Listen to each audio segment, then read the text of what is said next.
49-3 here over the Thomas More Saints. And I believe head coach Nick Hill has us now.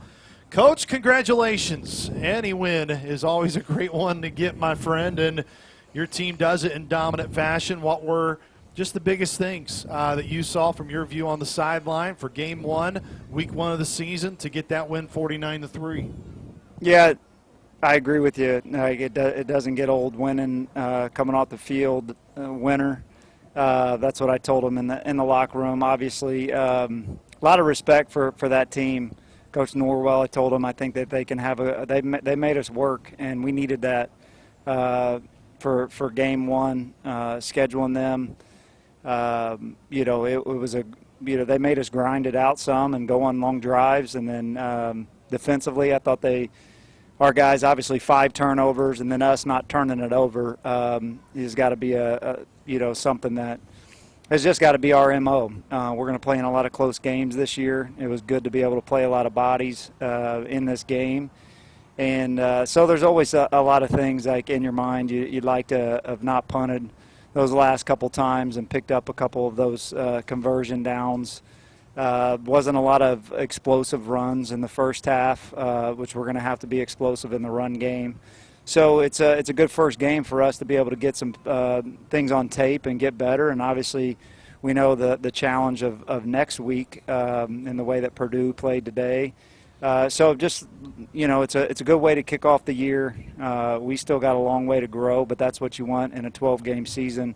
You should grow each and every week, and a lot of individual good performances out there. I thought the operation of our honestly, probably the biggest thing was just even for us as coaches, I said you learn each game. We took a timeout in 2 minutes that would cost us in a close game, and we should have had a timeout there at the end of the half. That's on me. The clock got going. Of understanding when there's 25 seconds, we had to take a timeout, which is inexcusable before we even snapped a play, and we needed all of those. And how we handled right there at the end. So a lot of learning experiences, but how we finished the half I thought was important. A turnover turning into a touchdown. I thought it was a really good goal line run by Lim of going forward on 4th and 1, or from the 1-yard line on the last play. And so a lot of good things. We've got to grow. We got to get better. Nick, these games, you want to win. You're expected to win because you're playing down a little bit. But that opening drive, you had to love. 8 plays, 69 yards, 5 for 5 DJ in the passing route. You ran the ball well. You really got off to a nice start.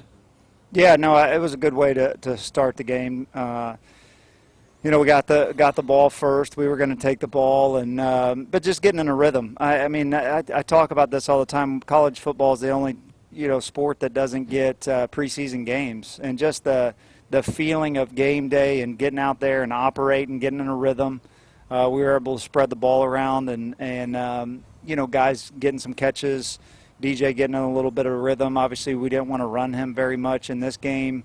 Ran him the one time, design run. He pulled a couple others and then scrambled on the first naked down there that he scored on. I thought it was a good rhythm. Thought that the operation, of game day, first time with the headsets, of obviously being able to talk to the quarterback.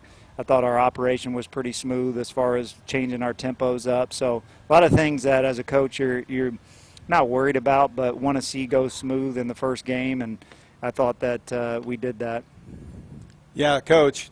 First, congratulations wearing the head coaching hat, and then talking to the offensive coordinator guy wearing that hat, just in my opinion, one of the best drives I've ever seen you put together, that opener. Just the mix of run, pass, had the zone going, had the counter going, spitting it out on the troubles and the nows, and then pushed it downfield a couple times, and just really efficient, had great rhythm.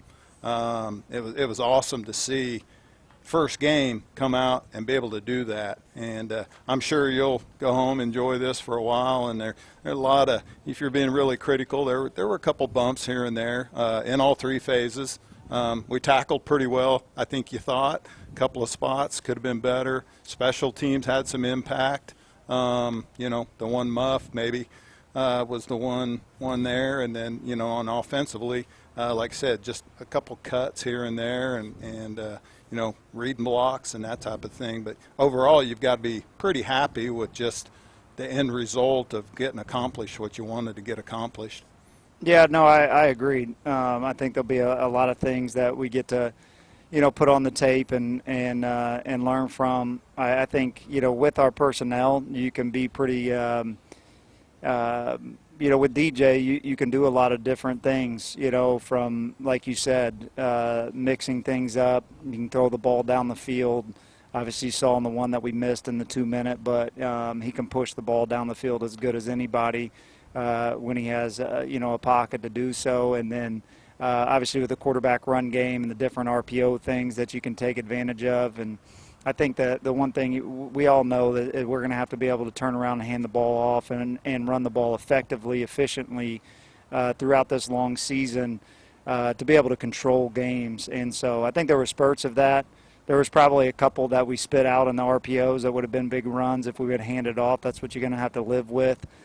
Some when you're calling a lot of RPOs, and so I'm excited about the guys. I'm excited about a lot of the guys that got to play. I mean, 3 true freshmen really having really good games. Obviously, David with the pick 6.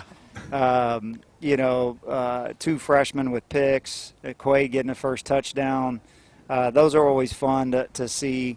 And all 3 guys that are going to have to make an impact on our team this year. So, as you know, back when we played several of these type of games. It's, you find out some guys catch your eye that did a good job in training camp, but then the lights come on. It's like, man, these guys could help us this year.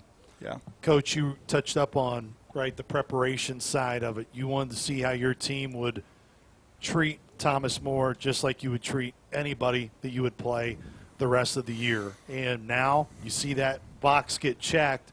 Now, what do you really want to see from your team initially as you recover here from game 1, and then ultimately you'll start your Purdue prep and get ready for an opportunity with a Big Ten opponent next week in West Lafayette? Yeah, I mean, the expectation is just to come back in here tomorrow. We're a Sunday practice team, so we'll be in here, and Monday's their day off. And so it's just the schedule that it'll be for the next, hopefully, 16, 17 weeks, get back in here on Sunday, intently watch the film and get better from it. All the position coaches having it graded, and then we'll watch the tape with the team. And then as coaches, you're in here all day, getting an early game plan ready to go for Purdue, because then we'll go out on the field and we'll make corrections. The guys will lift, and we'll kind of, intro Purdue tomorrow night, and then, Monday, full day game planning. So it's just a process, just like it is for the season or the training camp, but week to week there's a process. We've got to be cleaner. The 3 personal fouls really bug me.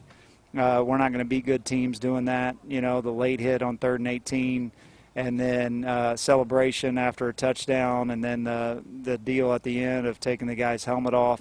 So there's going to be plenty to correct. Plenty that they know, something to build off of, and then just a hunger to get better.